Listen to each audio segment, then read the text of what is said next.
Topic पे पूरा ध्यान। टॉपिक का नाम है magnetism in matter. Magnetism in matter का मतलब होता है कि कुछ मटेरियल्स के अंदर मैग्नेटिज्म यानी कि मैग्नेटिक फील्ड को जनरेट करना। तुम्हें पता है कुछ मटेरियल मैग्नेट्स ऑलरेडी होते हैं जिनको हम बोलते हैं नेचुरल मैग्नेट, लेकिन किसी किसी मटेरियल में हमें मैग्नेटिक फील्ड जनरेट करनी पड़ती है, उसको बोलते हैं मैग्नेटिज्म इन मैटर।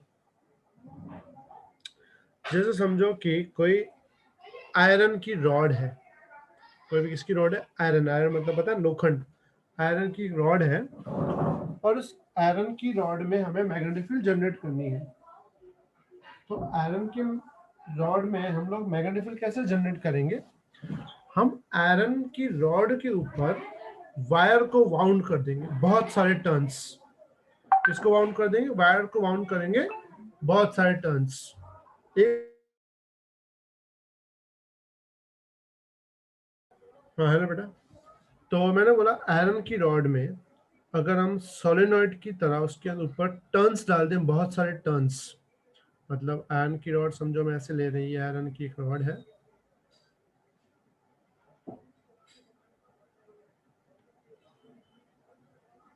समझो ये आयरन की एक रॉड है, ठीक है।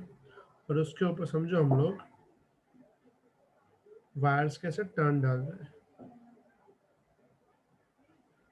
और टर्न्स डाल के अगर हम इसमें से करंट पास करें तो आयरन के अंदर बहुत ज़्यादा मैग्नेटिक फील्ड जनरेट होता है। इसे सिस्टम को हम बोलते हैं मैग्नेटिज्म इन मैटर। पे मटेरियल के अंदर मैग्नेटिज्म कैसे जनरेट करना है। Got it? समझ में आई बेटा यहाँ तक बात? Yes sir. अब दूसरी बात अब पूरा ध्यान देना, हम उसका एग्जाम्पल ले लेते हैं। समझो एक मटेरियल ले लेते हैं, कोई भी एक।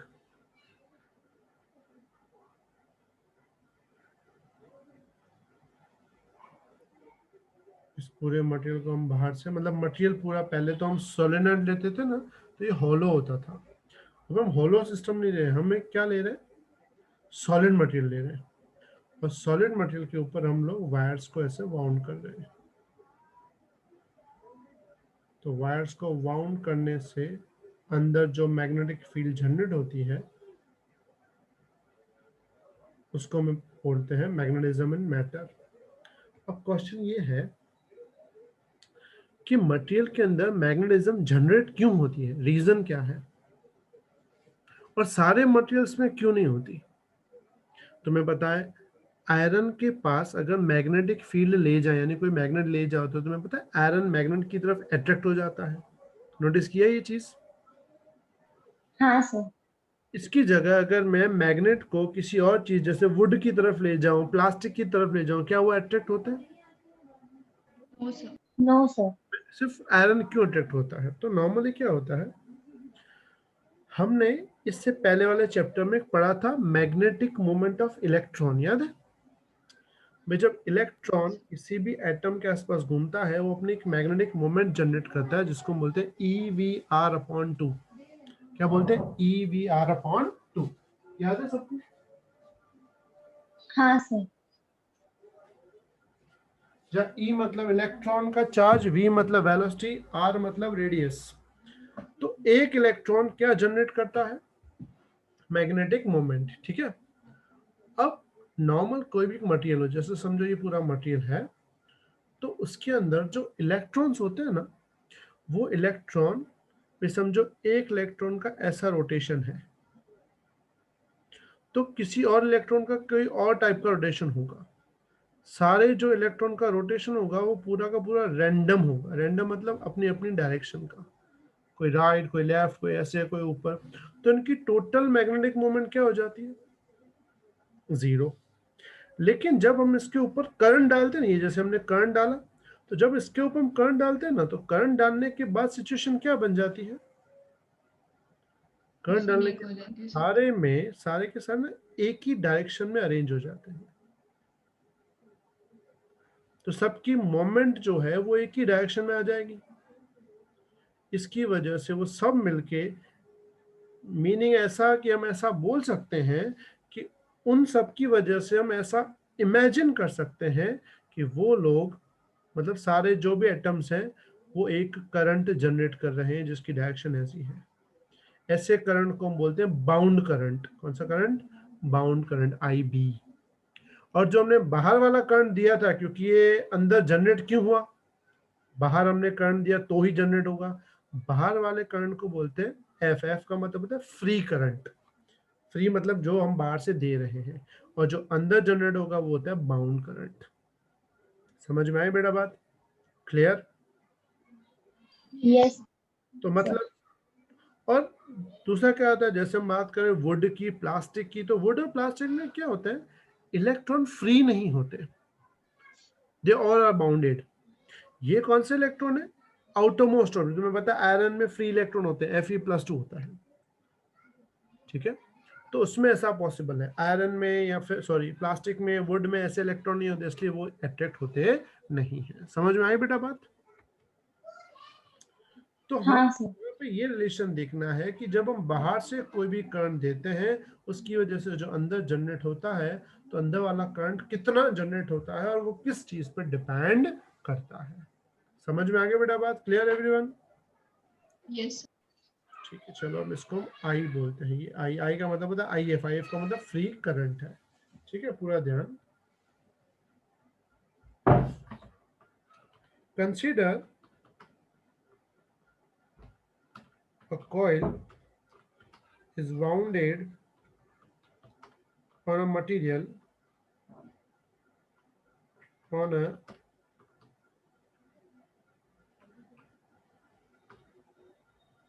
cylindrical material having magnetic properties,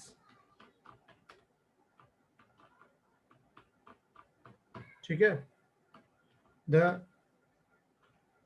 initial magnetic field due to external current is, अब बाहर का जो मैग्नेटिक फील्ड है, तो उसको हम लिखते हैं B0 इक्वल्स टू μ0 Ni, क्योंकि ये बिहेव करता है ना एज ए सोलेनॉइड। तो सोलेनॉइड की मैग्नेटिक फील्ड याद है, μ0 Ni। इसमें P0 सेम, μ0 सेम, Ni को हम बोलते हैं small i, where small I equals to Ni. It is also known as capital H। इसको क्या बोलते हैं? Capital H। मतलब इसको हम ऐसा भी यूज करते हैं, μ0 H। Got it? इसका मीनिंग क्या होता है H का? It is known as small I बोल सकते हैं या फिर capital, it's called current per unit length. Current per unit length, या फिर एक और नाम देते हैं, और मैग्नेटिक इंटेंसिटी। क्या वर्ड यूज करते हैं? Magnetic intensity. मतलब बाहर का जो हम मैग्नेटिक फील्ड इसको प्रोवाइड कर रहे हैं, उस इंटेंसिटी को बोलते हैं मैग्नेटिक इंटेंसिटी। यहां तक कोई doubt? No sir. No sir. Due to external magnetic field, the dipoles of material arranged in a arranged in the direction of external magnetic field and produce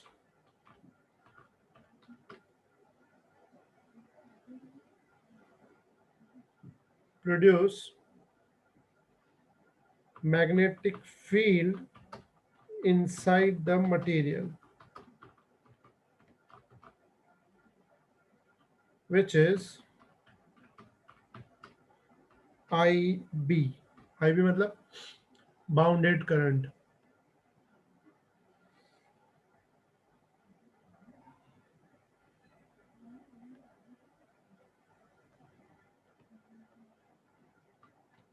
As a result, the total magnetic field becomes, तो total magnetic field क्या हो जाएगा? 0. क्यों बेटा 0 क्यों? भाई opposite तो ही है, टोटल मैग्नेटिक फील्ड इवन बढ़ जाएगा, क्या बन जाएगा? Mu not N I plus I B. इसको हम ऐसा बोल सकते हैं, B is equal to mu not N I plus N I B. बात समझ में आई? या इसमें हम ऐसा बोल सकते हैं, म्यू नॉट एन आई को बोल सकते हैं स्मॉल आई, और इसको बोलते हैं स्मॉल आई बी बोलते हैं, आई एम भी बोलते हैं। It is called magnetisation current. क्या तो कोई doubt? No, sir. Here I M, इसको मैं स्मॉल लिखूंगा, आई एम इज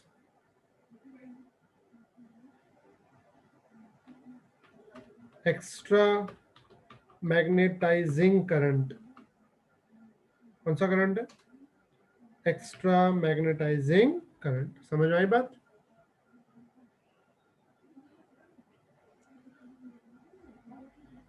कुछ डाउट यहां तक? No, sir. No, sir. यह बहुत जाए तो बी बन जाएगा mu naught I plus I M. Clear? उसके बाद एक टर्म आता है, the magnetic moment inside the material. कौन सी moment? Magnetic moment inside the material. तो मैग्नेटिक मोमेंट इनसाइड मटेरियल होता है M is equal to I into A. Formula याद है? I into area. कोई डाउट यहां तक? No, sir. वैसे आई इंटू ए नहीं होता, क्या होता है? एन आई इंटू एरिया। याद है ना सबको फॉर्मूला? हाँ सर. इनसाइड द मटेरियल है, इसलिए हमने करंट कौन सा लेंगे? बाउंडेड करंट लेंगे। समझ में आई बात? अब पूरा ध्यान, the dipole moment of material per unit volume is known as magnetization। क्या बोलते हैं इसको? मैग्नेटाइजेशन। मतलब total dipole moment per unit volume को बोलते हैं मैग्नेटाइजेशन, कैपिटल एम। मतलब कैपिटल एम क्या है? Total dipole moment per unit volume. तो टोटल डायपोल मोमेंट हमको क्या मिला ऊपर? N into B into area upon volume. क्या होता है वॉल्यूम? पता है क्या होता है वॉल्यूम? बताओ। It's area into length. लिख सकते हैं ऐसा? पता है volume is equal area into length लिख सकते हैं? किसी को डाउट यहां तक? No, sir. बताओ क्या क्या कैंसिल होगा? Area. अच्छा, एन अपॉन एल क्या होता है? Small n. अच्छा, एन इंटू आई बी क्या आता है? ऊपर क्या दिखा तुम्हें? एन इंटू आई बी। IM.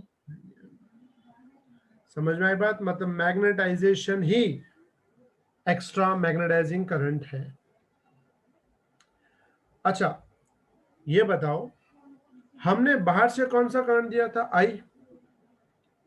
अगर हम बाहर से करंट नहीं देते तो क्या मटेरियल के अंदर आईएम जनरेट होता? नहीं, sir. नहीं होता। इसका मतलब आईएम क्यों जनरेट हुआ? जब हमने बाहर से आई दिया। तो देखो, आईएम को क्या बोलते हैं? कैपिटल एम, मतलब मैग्नेटाइजेशन। ये ध्यान रखना वर्ड। कौन सा वर्ड? मैग्नेटाइजेशन।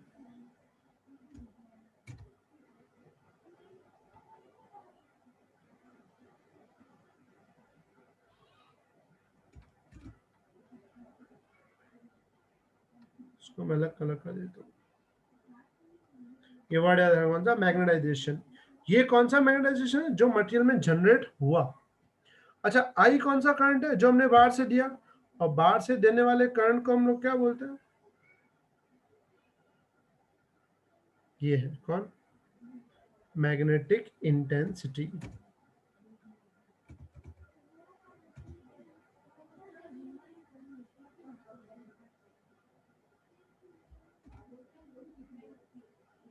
समझ में आई बेटा बात? Yes sir. तो मुझे बताओ, हम ऐसा बोल सकते हैं मैग्नेटाइजेशन मैग्नेटिक इंटेंसिटी डिपेंडेंट है? क्योंकि मैग्नेटाइजेशन मतलब जो बाद में जनरेट हुआ, मैग्नेटिक इंटेंसिटी मतलब जो हमने पहले दिया। तो सिंपल बात है, मैग्नेटाइजेशन कब आया? जब हमने मैग्नेटिक इंटेंसिटी दी। तो हम ऐसा लिख सकते हैं, the magnetization depends on magnetic intensity। समझ में आई बेटा बात? ये clear? Yes sir. Yes, sir. तो मैग्नेटाइजेशन यानी m, वो डिपेंड है h पे। प्रपोर्शन हटा दूं तो प्रपोर्शन हटा के मुझे कांस्टेंट देना पड़ता है। उस कांस्टेंट को बोलते हैं काय। क्या तो बोलते हैं? काय। काय m छोटा सा वर्ड यूज करते हैं, काय m। या काय m क्या है? ऐसा काय पहले तुमने कभी पढ़ा है? Electric susceptibility. Very good. तो यहाँ पे ये क्या है? It is magnetic susceptibility. बात समझ आएगी इतनी? जो उसमें था यहाँ पे वही है, फर्क इतना है, वहां पे इलेक्ट्रिक फील्ड था, यहाँ मैग्नेटिक फील्ड है। कोई डाउट नहीं? No, sir. Now the resultant magnetic field, resultant magnetic field क्या हो जाएगा? B is equal to mu not. ये जो I है, स्मॉल आई, वो तो H था, प्लस IM जो था वो M था, कैपिटल M। समझ में आई बेटा बात? तो B same, mu naught same, H same, M की जगह क्या लिख सकते हैं? M into H। Clear? H common, तो B क्या बन जाएगा? म्यू नॉट 1 प्लस काय M इंटू H। इसमें जो 1 प्लस काय M है, इसको बोलते हैं म्यू आर। जहां पे म्यू आर क्या है? 1 प्लस काय M, और 1 प्लस काय म्यू आर को नाम देते हैं हम लोग रिलेटिव परमीएबिलिटी। क्या वर्ड यूज करते हैं? रिलेटिव परमीएबिलिटी। आई बात समझ में बेटा? Clear? Yes, sir. B is equal to बन जाएगा mu not mu R H। H की जगह एक्चुअल में था स्मॉल आई, स्मॉल आई मतलब Ni था, देखो लास्ट में। तो अगर तुम ध्यान से देखो तो वैक्यूम में मैग्नेटिक फील्ड क्या होती है? तो वैक्यूम में मैग्नेटिक फील्ड होती है B not is equal to mu not Ni। और मीडियम डालने के बाद क्या बन जाती है? Mu not mu R Ni। मतलब किस चीज का फर्क पड़ गया? Mu R. तो तुम्हें शायद याद हो, उसमें हम डाइलेक्ट्रिक कांस्टेंट लेते थे, याद है? के। हाँ, sir. यहाँ उसकी जगह म्यू आर होता है। मतलब इलेक्ट्रिक फील्ड में होती थी के, डाइलेक्ट्रिक कांस्टेंट। मैग्नेटिक फील्ड में relative permeability mu R. Got it? मतलब बिना मीडियम के mu not Ni, with medium mu not mu R Ni, मतलब म्यू आर से मल्टीप्लाई हो जाएगा। आई बात समझे बेटा? Normally Yes. जैसे आयरन होता है ना, आयरन, तो आयरन की म्यू आर की वैल्यू होती है 5000। मतलब वैक्यूम में जितना मैग्नेटिक फील्ड जनरेट होगा, आयरन के साथ वो मैग्नेटिक फील्ड 5000 टाइम्स ज्यादा हो जाए। समझ में आगे बेटा बात? Clear everyone? हाँ, sir. लिख लो।